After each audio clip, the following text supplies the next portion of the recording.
हर्पल जियो drama Bajjo बन चुका है बहुत ही ज़्यादा इंटरेस्टिंग। उसमें हमें दिखाया जाएगा कि बज्जो की भाभी के जो ज़ेवरात गुम हुए थे, इस बार वो जो होती है उसकी भाभी वो रुहेल पे ही शक करती है और अपने हस्बैंड को कहती है कि मुझे रुहेल पे ही पूरा शक है, क्योंकि जब मैं किचन में गई थी तो रुहेल भी किचन में खड़ा था और मुझे देखकर वो डरने लग पड़ा।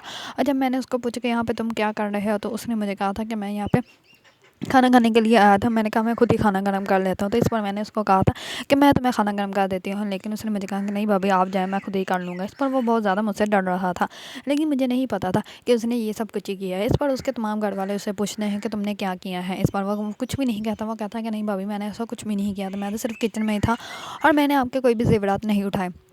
इस पर उसकी माँ जो होती है रोहेली, वो कहती है कि तुम मेरे सर पे हाथ रख के कहो कि मेरी माँ मर जाए अगर मैंने झूठ बोला हो या कोई चोरी की हो। इस पर वो जो होता है वो नहीं कहता, तो बुशरा जो होती है वो अपनी माँ का हाथ पकड़ के नीचे कर देती है और कहती है कि अम्मा आप क्यों ऐसे जो कस्में इसको खिला रही हैं, अगर इसने सच में चोरी की हो तो झूठ बोल दिया तो फिर।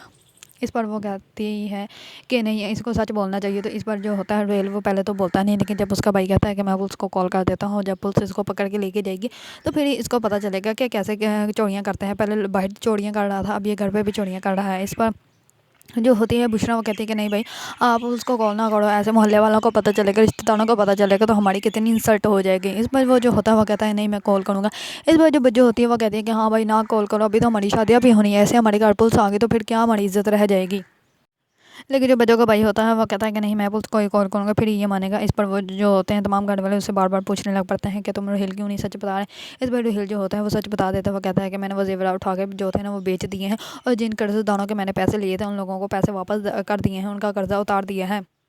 इस पर जो होता है बच्चों के भी रंग उठ जाते हैं, बच्चों के ख़ानदान वालों के। और बच्चों की माँ जो होती है वो तो रोने ही लग पड़ती है, वो कहती है कि मैंने कभी सोचा भी नहीं था कि मेरी औलाद इतनी गंदी निकलेगी। इस पर बच्चों का बड़ा भाई कहता है कि आप देख लें हमारे घर में चोट पैदा हुआ है। इस पर जो ढेर होता है वो बहुत ज़्यादा रोना स्टार्ट हो जाता है। इस पर तमाम घर वाले बहुत ज़्यादा हैरान और परेशान हो जाते हैं। जगह बड़ा भाई जो होता है वो ढेल को बहुत ज़्यादा मारता है और कहता है कि अब तो मैं पुलिस को ही कॉल करूँगा, पुलिस जो है वो इसको पकड़ के लेके जाएगी तो फिर इसको पता चलेगा पहले ही घर से बाहर चोरियाँ करता था, अब घर में भी चोरियाँ करने लग पड़ा है। हम इसको आज तक हम लोगों ने हराम का एक लुकमा तक नहीं खिलाया, लेकिन फिर भी इसकी हरकतें देख लो, इसके काम देख लो। इस पर ढेल भी होता है जो होता है वो भी बहुत ज़्यादा रोने लग पड़ता है। इस पर उसकी ज़ाड़ों कतार रोती है और कहती है कि मैंने कभी इन लोगों का ऐसा नहीं किया। इस पर वो कहता है कि भाभी मैं आपसे माफ़ी चाहता हूँ, मैंने जो भी किया था, लेकिन ये बहुत ही ज़्यादा मेरे लिए अजीब बात थी कि मैंने अगर अपने घर में ही चोरी की और ये ऐसा जो है वो कभी नहीं मैं बोल सकता, लेकिन मैं फिर भी आप लोगों से माफ़ी चाहता हूँ। इस पर उसकी भाभी कहती है कि मैं तुम्हें कभी भी माफ़ नहीं करूँगी।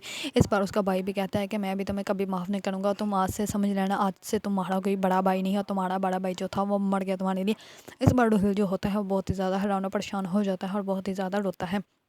दूसरी तरफ दुर्दाना का जो होती है वो आती है आंटी के पास, आकर कहते हैं कि मुझे ज्वेलर की कॉल आई थी और वो कह रहा था कि आप आकर ज्वेलरी जो है वो अपनी ले लें। तो इस पर उसकी जो आंटी होती है वो कहती है कि हाँ तुम ऐसे करो चली जाओ, और जो मैंने उसको सेटिंग चेंज करने के लिए दी थी वो भी देख लेना उसने की है या नहीं की, और वो जो सेट थे वो भी लेते आना। इस पर वो कहती है कि ठीक है आंटी आप ड्राइवर को कह दें मैं चली जाती हूँ। इस पर वो कहती है कि तुम ड्राइवर के साथ क्यों जाओगी, जो बात बैठे हुए हैं तुम इनके साथ जाओ। इस पर वो कहती है कि ये मेरे साथ जाएंगे। तो इस पर वो कहती है कि हाँ ये तुम्हारे हस्बैंड है। इस पर जवाब कहता है कि नहीं ये ड्राइवर के साथ चली जाएगी। तो इस पर वो आंटी कहती है कि ये ना तुम अब मुझे ऐसी बातें और बहाने बनाकर मत बताओ, तो तुम अपनी तुम्हारी ये बीवी है, तुम्हारी जिम्मेदारी है, तो तुम इसको लेकर जाओ और रात को डिनर भी बाहर करवा कर घर लेकर आओगे। इस पर वो जो होता है जवाब वो चला जाता है। पहले तो वो उसकी शॉपिंग कंप्लीट करवाता है और उसके बाद वो डिनर करने के लिए एक रेस्टोरेंट में चले जाते हैं और वहाँ पे बड़े ही आराम से डिनर करते हैं। इस पर जो दुर्दाना होती है वो जवाब को कहती है कि सॉरी मुझे नहीं पता था कि आंटी आपको कहते हैं कि वरना मैं कभी भी ना कहती। इस पर वो कहता है कि अगर तुम्हें पता नहीं था या तुमने जानबूझ के ऐसा किया। इस पर दुर्दाना जो होती है वो चुप कर जाती है। इस पर वो कहता है कि मेरे दिल में किसी और औरत के लिए बिल्कुल भी जगह नहीं है और ना ही मैं किसी और औरत को अपने दिल में जगह दे सकता हूँ। तो इसका मतलब तुम भी समझो कि मैं तुम्हें कभी भी अपने दिल में जगह नहीं दे सकता। इस पर दुर्दाना जो होती है वो चुप कर जाती है। इस पर जवाब कहता है कि सॉरी अगर मैंने आपको हर्ट किया। इस पर वो कहता है कि चलो खाना कंप्लीट हो गया है तो चलो चलते हैं। इस बार जैसे ही वो उठता है तो वो सामने टेबल पे देखता है, वहाँ पे वफाद और बुशरा बैठे होते हैं और बुशरा जो होती है वो वफाद को साथ तमाम वो स्टोरी सुनाती है कि कैसे उसका रिश्ता बच्चों ने ख़त्म करवाया था और कैसे तमाम घर वाले जो थे वो डर गए थे कि बच्चों को क्या हो गया, बच्चों में कौन से जिन हाजिर हो गए हैं। लेकिन इस पर जो होता है वफाद वो बहुत ही ज़्यादा खुश होता है, कहता है चले जो भी कुछ हुआ उसकी वजह से हम तुम्हारा रिश्ता तो नहीं हुआ, ये ना होता कि अगर तुम्हारा रिश्ता हो जाता मैं तो मर जाना था। इस पर वो कहती है कि हाँ नहीं ऐसी बात तो ना करो। इस पर वो कहता है कि अच्छा तुम्हें आज अच्छा लगा। तो इस पर बिशरा उसको कहती है कि हाँ मुझे बहुत ज़्यादा अच्छा लगा यहाँ पे आके तुम्हारे साथ। इस पर जो होता है वो जवाब सब कुछ देख लेता है। जवाब तब तक उसको कुछ नहीं कहता क्योंकि दुर्दाना कहते हैं कि अभी तमाशा मत क्रिएट करने घर जाके बात कीजिएगा।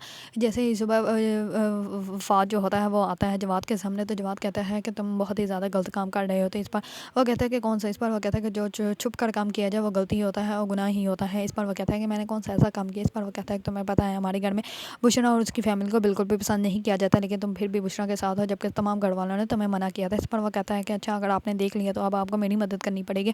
اس پر جواد جو ہوتا ہے وہ کہتا ہے کہ میں تمہاری بالکل بھی مدد نہیں کروں گا، میں نہیں چاہتا کہ تم اس خاندان میں شادی کرو. اس پر جو ہوتا ہے وہ وفاد وہ بہت زیادہ حیران و پریشان ہو جاتا ہے اور وہاں سے چلا جاتا ہے.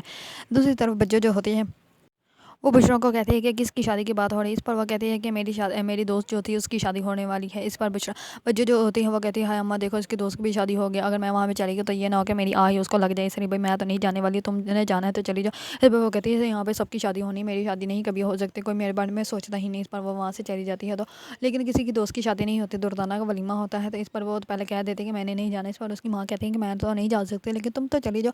اس پر وہ کہتے ہیں کہ اماں گھر کی سچویشن دیکھیے، میں سب کو چھوڑ کے چلی جاؤں ولیمے پر. تو اس پر اس کی ماں کہتی ہے کہ ہاں بیٹا کوئی بات نہیں چلے جاؤ، ویسے بھی اس کے خاندان میں کوئی ہے ہی نہیں، ہم ہی تو ہیں. اس پر وہ کہتی ہے کہ ٹھیک ہے میں اس کو میسج کر دیتی ہوں اور کہوں گی کہ میں آ جاؤں گی ولیمے پہ. اس پر جو وہ ہوتی ہے وہ دردانہ کو کال کر کے بتا دیتی ہے. اتنے میں ہی دردانہ کی آنٹی آ جاتی ہے اور وہ کہتی ہے کہ تم بہت ہی زیادہ پیاری لگ رہی ہو. جیسے ہی اس کی کال آتی ہے تو وہ کہتی ہے کہ میں نے تمہیں کہا تھا کہ ہمیں بشرا اور اس کی فیملی بالکل بھی نہیں پسند، تم نے پھر بھی اس کو انوائٹ کر لیا، میری عزت کا ہی خیال کر لیتی. اس پر وہ کہتی ہے کہ آنٹی میرا اس دنیا میں کوئی بھی نہیں ہے، میری صرف جو بشرا ہے اور اس کی فیملی ہے وہی ہے میرے، اسی وجہ سے میں نے ان کو انوائٹ کیا ہے اور صرف اس دفعہ یہی لاسٹ ہوگا، اس کے بعد میں کبھی ان کو انوائٹ نہیں کروں گی. اس پر اس کی آنٹی کہتی ہے کہ ٹھیک ہے یہی لاسٹ ہوگا، اس کے بعد کبھی ان کو انوائٹ نہیں کرنا ہے. اس پر وہ کہتی ہے کہ ٹھیک ہے میں کبھی بھی ان کو انوائٹ نہیں کروں گی. دوسری طرف ولیمہ جو ہوتا ہے وہ بہت ہی اچھے سے ہو جاتا ہے اور بشرا جو ہوتی ہے وہ گھر جاتی ہے. تو گھر جا کے وہ اپنی چابی ڈھونڈنے لگ پڑتی ہے. چابی جو ہوتی ہے وہ اس کی گم ہو گئی ہوتی ہے اور وہ جو ہوتی ہے وہ ثنا کے اس کزن کی گاڑی میں رہ جاتی ہے چابی، لیکن اس کو چابی یاد ہی نہیں ہوتی کہ کہاں ہے. وہ اپنے تمام گھر میں دیکھتی ہے لیکن اس کو گھر میں چابی نہیں ملتی. اس پر اس کی ماں کہتی ہے کہ پہلے تو ہمارے گھر میں ایسا کچھ بھی نہیں ہوتا تھا، نہ ہی چیزیں گم ہوتی تھیں اور نہ ہی چوری ہوتی تھی، اب تو چیزیں گم بھی ہو جاتی ہیں اور چوری بھی ہو جاتی ہیں. اس پر جو آگے کہتی ہے کہ اسی کی چیزیں گم ہوتی ہیں، پتہ نہیں اس کا دھیان کہاں ہوتا ہے. اس پر وہ تمام گھر میں ڈھونڈتی ہیں لیکن ملتی نہیں. دوسری طرف دروازہ نوک ہوتا ہے تو وہ دروازہ کھولنے کے لیے جاتی ہے تو جو ثنا کا وہ کزن ہوتا ہے وہ آیا ہوتا ہے. وہ چابی دینے آیا ہوتا ہے لیکن جیسے ہی وہ بجو کو دیکھتی ہے تو وہ کہہ دیتی ہے یہ میری دوست سمرا کا بھائی ہے. اس پر وہ کہتی ہے کہ تمہاری تو کوئی دوست سمرا ہی نہیں تھی. اس پر وہ کہتی ہے کہ ہاں بجو تھی، تمہیں کیا، تم تو لگتا بول گئی ہو، اماں کو بھی پتہ ہے. اس پر کہتی ہے کہ اچھا اماں کو بھی پتہ لیکن مجھے تو پتہ ہی نہیں. اس پر اس کی ماں بھی جھوٹ بول دیتی ہے ہاں تم وہ کمیٹی کے پیسے دینے آئے ہو. اس پر بہت بیچارہ حیران و پریشانی ہو جاتا ہے کہ میں نے کون سی کمیٹی ان کے ساتھ ڈالی تھی جس کے میں پیسے دینے ان کو آئے ہوں. اس پر وہ بھی جھوٹ بولنا اسٹارٹ کر دیتا ہے. وہ بھی کہتا ہے کہ ہاں جی آنٹی کمیٹی کے پیسے دینے آئے. اس پر وہ کہتی ہے کہ بیٹا اندر آ جاؤ، یہیں پہ کھڑے کھڑے باتیں کرو گے. اس پر وہ جو ہوتا ہے وہ اندر آ جاتا ہے. تو بجو کہتی ہے کہ بھائی مجھے سچ سچ بتاؤ کہ تم کس کے بھائی ہو. اس پر جو کہتی ہے تمہاری تو بشرا تمہاری تو کوئی دوست ہی ایسے نام کی نہیں ہے سمرا نام کی جس نام کا تم کہیں جا رہی ہو. تو اس پر وہ اس کی ماں کہتی ہے کہ بھیا آئے جائے کا تو دیکھ لیا کرو، جاؤ تم ایسے کرو چائے بنا کے لاؤ. اس پر وہ کہتے ہیں کہ نہیں اماں میں نہیں جاؤں گی بشرا کو. اس پر وہ کہتی ہے کہ بچوں جاؤ چائے بنا کے لاؤ اور بہت ہی اچھے سے پکا کے لانا. اس پر بچوں جو ہوتی ہے وہ چائے بنانے کے لیے چلی تو جاتی ہے لیکن وہ اس کا دماغ وہیں بھٹکا رہتا ہے کہ یہ ہے کون اور کس کا ریلیٹیو ہے. اگر آپ لوگوں کو ڈرامہ بچوں پسند ہے اور اس کے بارے میں نیو اپڈیٹ جاننا چاہتے ہیں تو میرے چینل کو لائک کمنٹ اینڈ سبسکرائب کرنا مت بھولیے گا.